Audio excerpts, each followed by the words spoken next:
Hello athletes and fans of bodybuilding, Tarek El-Guindi with the Mr. Olympia. We're here in Las Vegas, Nevada at Dragon's Lair, Flex Lewis Gym with the best of the world. Yes, her name is Jennifer Dorie.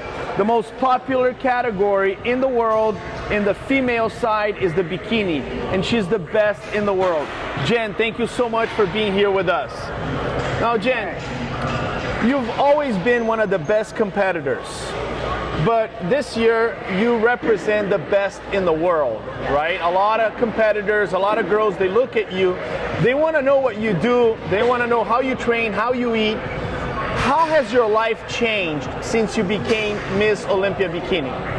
My life has changed for the better, of course. There's a responsibility with being an ambassador for the sport, and I think it's important to showcase that, what we do in all aspects around our off-season, around our prep, and showcase that, we do all these things to become better, healthier people. So whether it's prepping or whether it's off-season, I like to enjoy good food in my off-season like everyone else does. And I think it's important to showcase, every single side of our prep, not just that shredded physique that we have on stage. So for me, it's a responsibility to help inspire, help motivate those people, and to also just showcase my life and what I get to do and share my knowledge that I've learned with all these other people too, whether that's seminars, going to the shows and helping people backstage, or even just in the gym, getting to meet so many incredible people. So I definitely have a bigger platform and a bigger responsibility now with winning the title. But very cool. Now, we just did a glute workout, and you work out heavy, right? One thing that I noticed about your, main rival, I know you girls don't like each other, you and Laura Lee, is that both of you work out real heavy. Yeah. Talk to me about your strategy working out. Yeah. So first things first, Laura Lee and I are good friends. We've been good friends for a very long time. That's an inside joke. But yeah, so for me, when I first got into training, it's important to train heavy to build that muscle. If you want to have that roundness to your physique, that dense muscle, you have to train, you have to train hard, you have to train heavy. So as I've developed the amount of muscle that I need for the category, I don't have to go crazy heavy, but I still want to train heavy enough that I can feel it. It's not just doing body weight workouts and stuff. Bikini girls still have to train because, again, we want to have that depth to our muscle on stage. To see those tie-ins, you have to have muscle. To see the shoulders, you have to have muscle. So for me, the strategy is tempo, my muscle control, and having a heavy enough weight that I can feel. So a lot of people believe right now that in your off season right now, this is your best look in your off season. Yeah. Because before you did a lot of shows and you were unable to rest your body.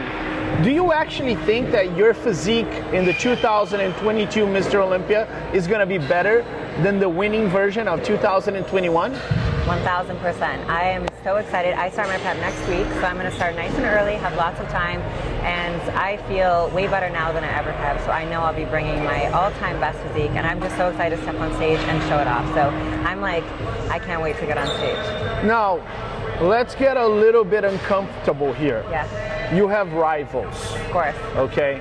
Ashley Cole-Wasser is here in Las Vegas. Yep. For some reason, you girls don't train together. Isa Piscini, she won the Olympia, she's coming back.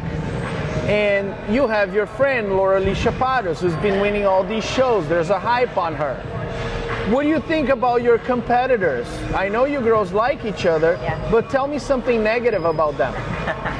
I have nothing negative to say about them.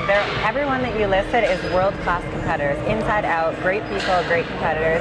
And at the end of the day, we all have our own strengths, we all have our own weaknesses, and my job is just to play on my weaknesses to make them my strengths. So when I show up on stage, I am the champ. I only have to beat myself. I don't have to worry about anyone else right now. It's just me versus me, because to beat the first place, that's just beating myself. So. Now, obviously, I know you like them, but they're not winning the 2022 Mr. Olympia, right? Not if it's up to me. My goal is to defend my title. If I didn't think that I could defend my title, I wouldn't be competing this year. So, before we started shooting, you mentioned to me, well, one of the moments that was challenging for me was the Tampa Pro, right? I placed third, and I thought I was bringing my best physique, and I knew then I had to crank it up. Talk to me about that experience. Yeah, so last year, Tampa Pro was my first show of the season after the 2020 Olympia, where I placed second to Jen. So it was my kind of comeback after Olympia, the first show of the season, I wasn't working with a coach I was working with prior. I was coaching myself with my husband's help. So there was a lot of pressure on me to see how I would show up. Sometimes you just can't control it if your body is a little bit slow to respond. And near the end, I kind of knew I wasn't at 100%, but I just had to go into the show because I already had committed to doing it. So mentally, it was hard, obviously, I was the defending champ for that show from the prior year I had won it. So it's hard to go into a show and not come out with a win, especially when my goal was to win the Olympia last year. So I just took the feedback. I knew what I had to do. I didn't waste any time. I got right back to work the Sunday after the show. I was back to work and game plan. I did Nashville for the show 2 weeks later. I brought what the judges wanted. I won that show. And then same thing, the Arnolds. I brought what the judges wanted. I won the Arnolds. And then 2 weeks until Olympia, I just kept working. Whatever the feedback was, I took the feedback and I got back to work. Perfect. Ladies and gentlemen, I had a chance to watch her work out. And I gotta tell you, this has been an amazing off-season for the champ, Jennifer Dorie. She's going to be possibly better than 2021. I will be better. Congratulations. Guys, she's the best in the world. Her workouts are brutal and her mindset is very strong. My name is Tampa Pro with the best in the world, Jennifer Dorie. We'll see you next time.